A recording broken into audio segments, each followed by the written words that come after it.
시편 145편은 다윗이 하나님을 찬송한 건데 하나님을 크게, 하나님 그 위대하신 하나님, 인자하신 하나님, 그리고 긍휼이 풍성하신 하나님, 세상 모든 만물의 주권자가 되시는, 주인이 되시는 그 하나님을 찬송합니다. 또한 그분이 우리를 돌보아 주시고 우리의 기도를 들어주시며 우리의 소원을 이루어 주시는 분인 줄 믿습니다. 거기 단어를 하나 좀 살펴보고 싶어요. 14절 한번 볼까요? 14절.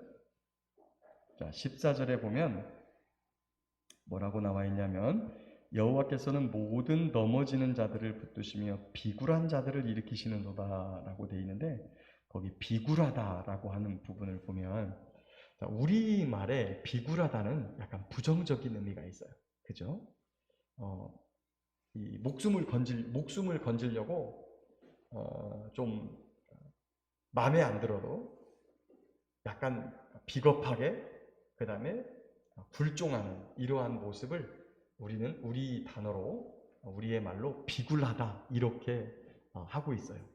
근데 여기서 보면 하나님이 그렇게 비굴한 자들을, 비겁하고 그렇게 억지로 그의 말을 따르는 것 같은 사람들을 일으켜 세우는 것일까? 좀 그렇죠? 근데 이 비굴한 자들이라고 번역한 카파프라고 하는 이 히브리어가 무슨 단어냐면 허리를 숙인다, 굴복한다, 굴종한다, 절한다.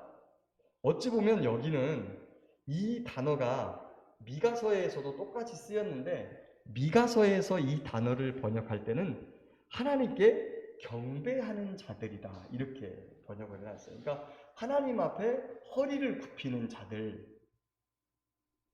무슨 말씀인지 알겠죠? 그러니까 우리 단어를 그대로 인식을 하고 여기를, 이 본문을 보면 하나님이 그렇게 비겁한 자들을 일으켜 주시나? 이런 생각을 할 텐데 그게 아니라 하나님 앞에 나 자신을 굴복시키고 허리를 굽혀서 하나님을 경배하는 행동, 이거를 이렇게 번역을 했어요. 자, 근데 왜 이렇게 이 시편을 번역하신 이 번역자가 왜 이렇게 번역을 했을까를 또 내용을 싹 읽어서 시편 245편을 이해하면 이렇게 이 단어를 선택한 이유가 또 이해가 가기도 해요. 우리가 알고 있는 하나님은 어떤 분입니까? 우리가 알고 있는 하나님. 오늘 다윗은 3절부터 6절까지 그분은 위대하신 분이에요. 얼마나 위대하신 분이냐? 주님의 높고 위대하심을 내 영혼이 찬양하네.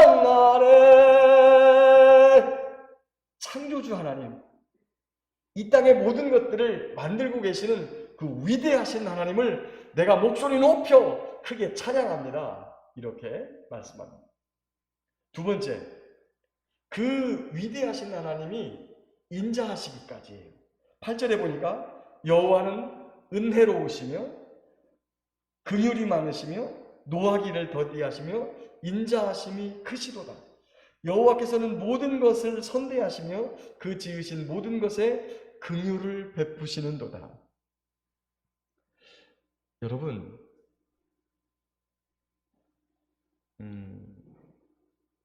삼성전자를 여기까지 이렇게 세웠던 이건희 회장이 되게 부자죠. 근데 그 양반하고 우리하고 무슨 상관이 있어요? 아무 상관없는 것 같아요. 그 사람이 부자지 뭐. 삼성의 이재용 부회장이 부자지 그거하고 나하고 별 상관없는 것 같아요.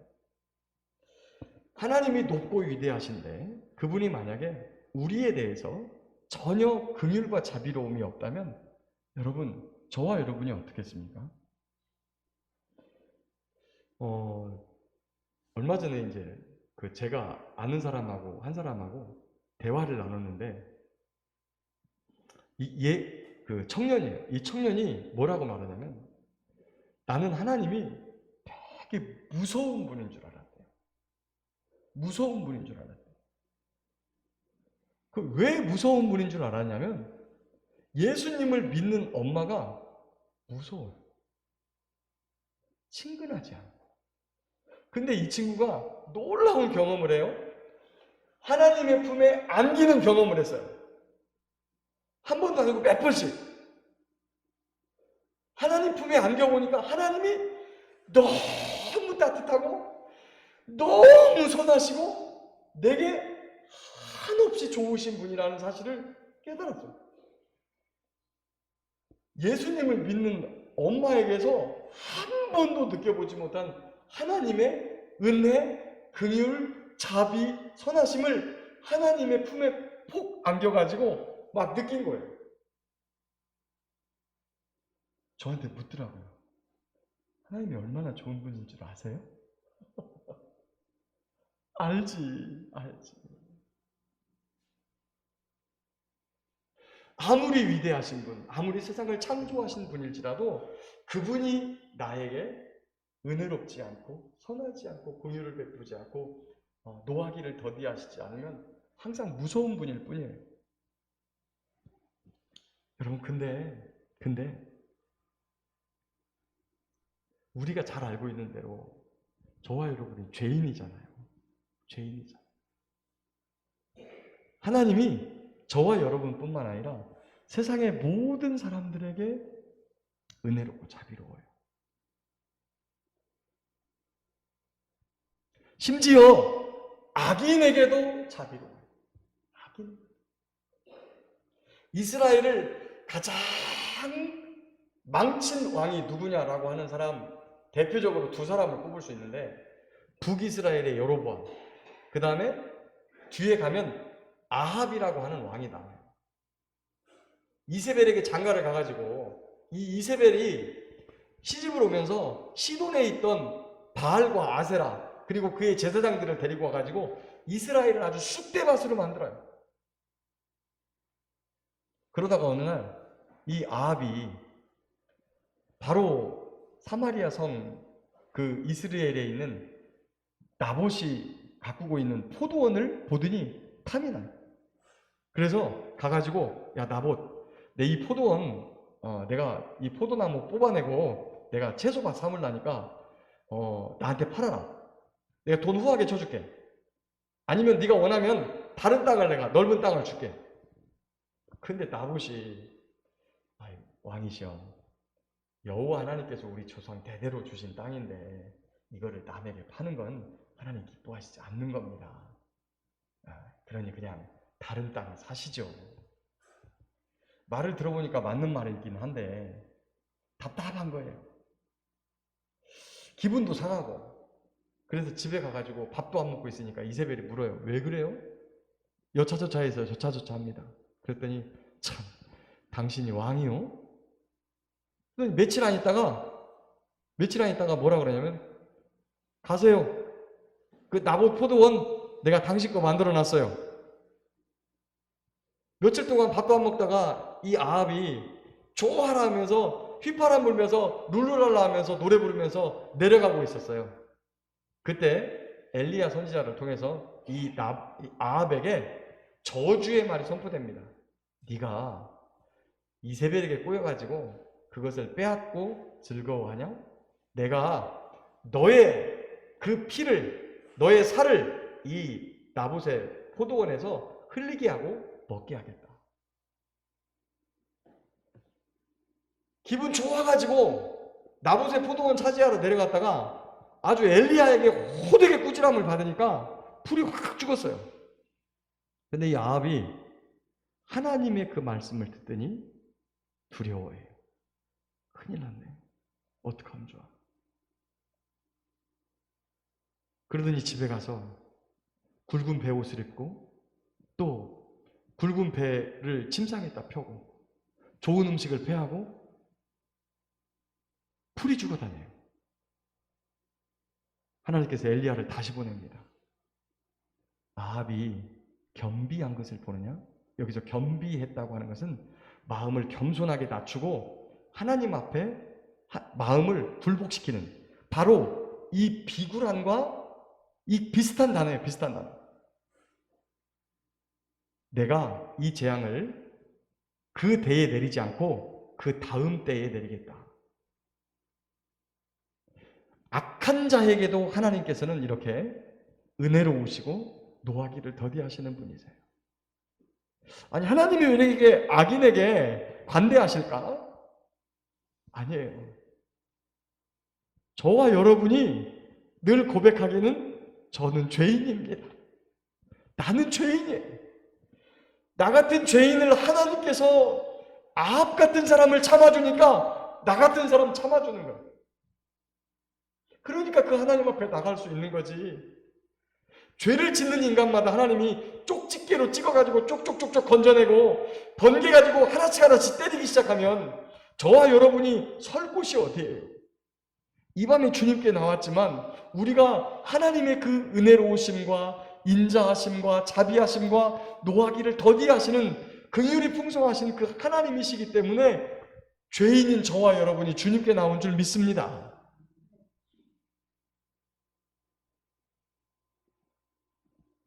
그분은 넘어지는 자도 붙들어 주시고, 우리가 사실 우리의 마음이 하나님 앞에서 잘 이렇게 엎드려지지 않아요. 우리는 늘 우리가 하고 있는 게 최선이라고 생각해요. 우리가 하고 있는 게 잘한다라고 생각해요. 그걸 어디서 볼 수 있느냐?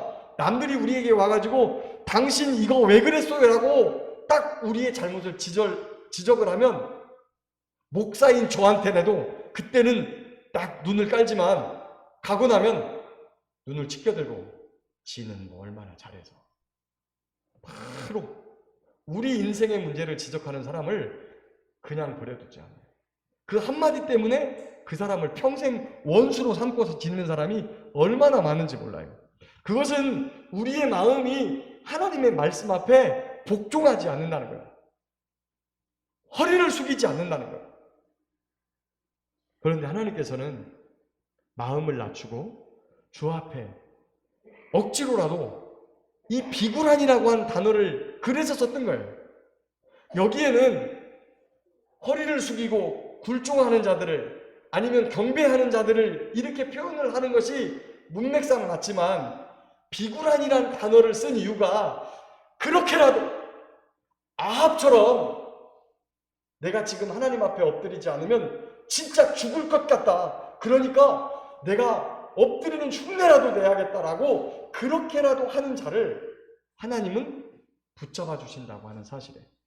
그래서 이 시편 기자가 그 단어를 많은 이렇게 번역을 해도 저렇게 번역이 되고 이렇게 번역을 해도 되는 이 문맥 속에서 문맥과 전혀 어울리지 않는 비굴한이란 단어를 여기다 끼워 넣었던 거죠.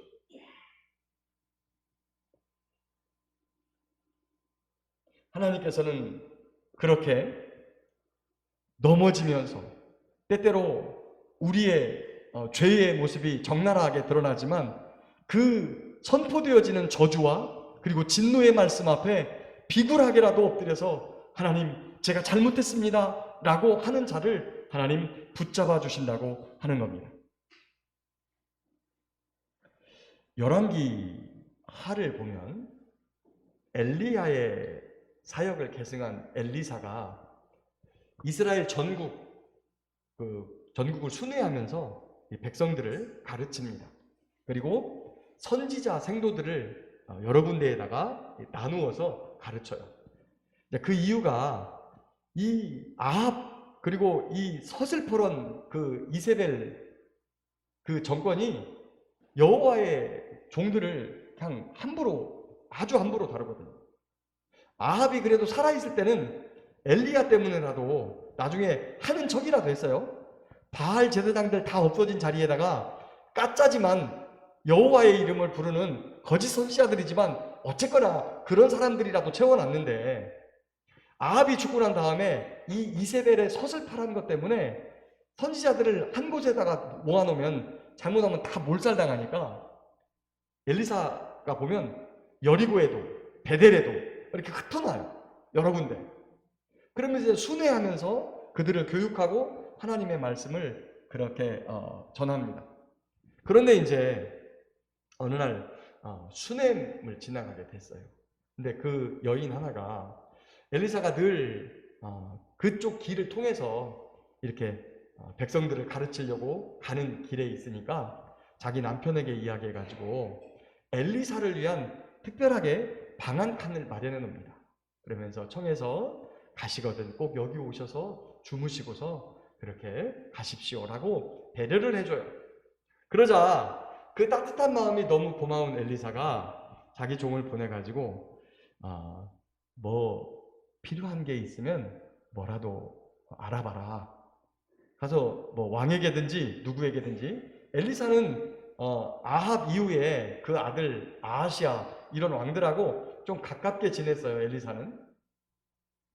그래가지고 뭘 내가 장관에게든지 누구든지 구할 게 있으면 한번 구해봐라. 그랬더니 아닙니다. 뭐 그런 거 필요 없으니까 그냥 편안하게 묵었다 가십시오. 그래서 종을 다시 보냅니다. 이 집에 뭐 필요한 게 있는지 다시 가서 좀 알아봐라. 그랬더니 그 집에 아기가 없어요. 아기가.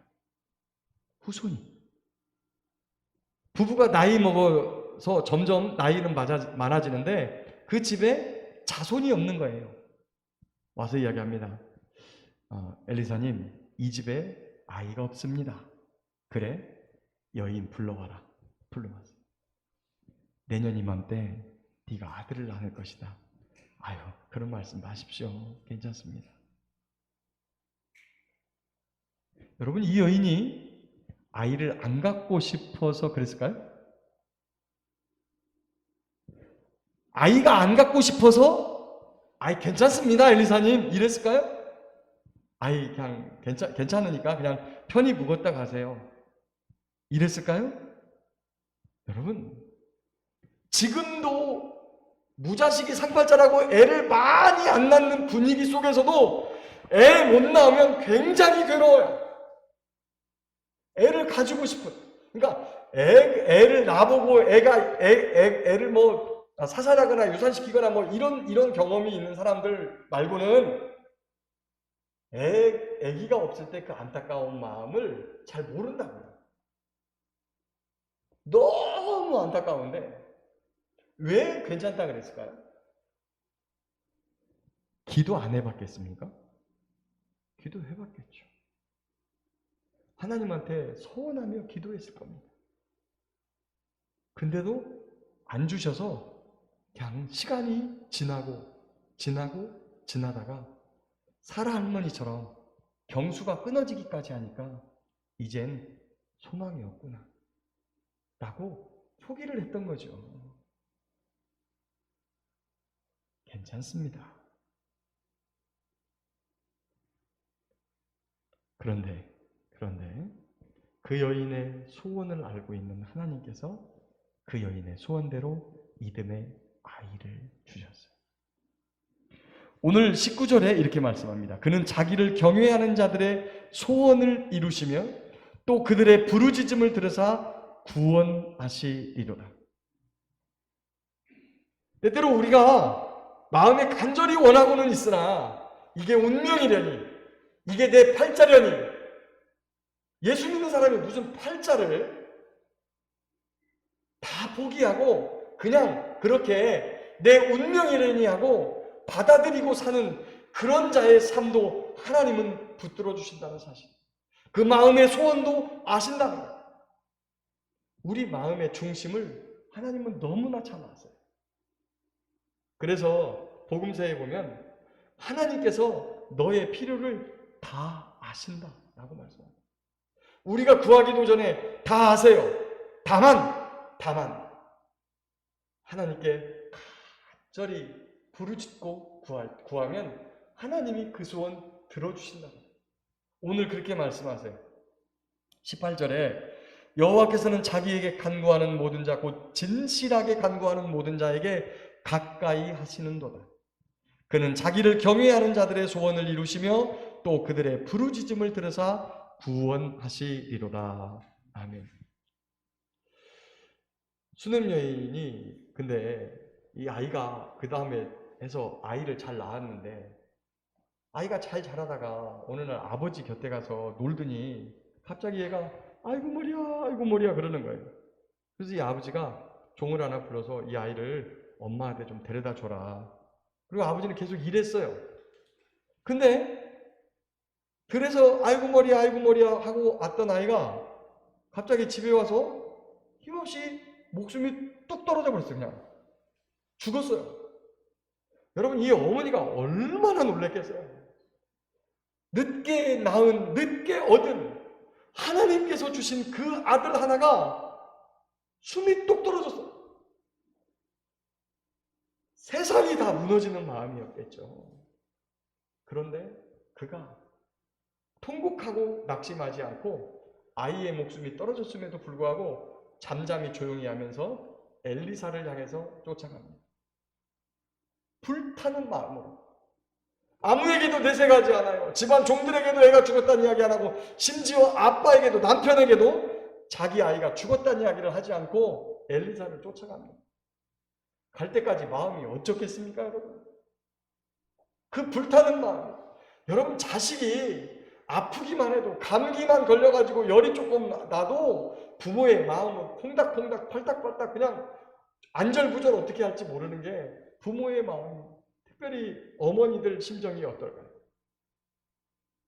그런데 그 심정을 가지고 아무 말도 하지 않고 가서 엘리사 앞에 무릎을 꿇고, 그의 종이 뿌리치기 하니까 다 하더라. 하나님이 왜 그랬는지 나에게 미리 알려주시지 않았구나 하고서 여인에게 사연을 들은지, 내가 언제 아들 달라 그랬습니까? 그 아들이 죽었어요. 죽었어. 종을 보내서 그 아이를 살려보라고 하지만 이 여인이 엘리사를 떠나지 않고 엘리사를 붙들고 집으로 가요. 그 여인의 믿음대로 그 아들이 다시 소생한 줄 믿습니다. 나중에 천국 가면 그 수냄 여인이 어떤 분인 줄 한번 보자고요. 그분은 어떤 분인지. 이 성경에서 나오는 많은 믿음의 인물들을 한 번씩 다 만나보고 싶어요. 혹시나 제가 설교 시간에 이렇게 인용을 해서 설교를 했는데 제가 뭐 잘못한 건 없었나요? 이렇게 물어보기도 싶고.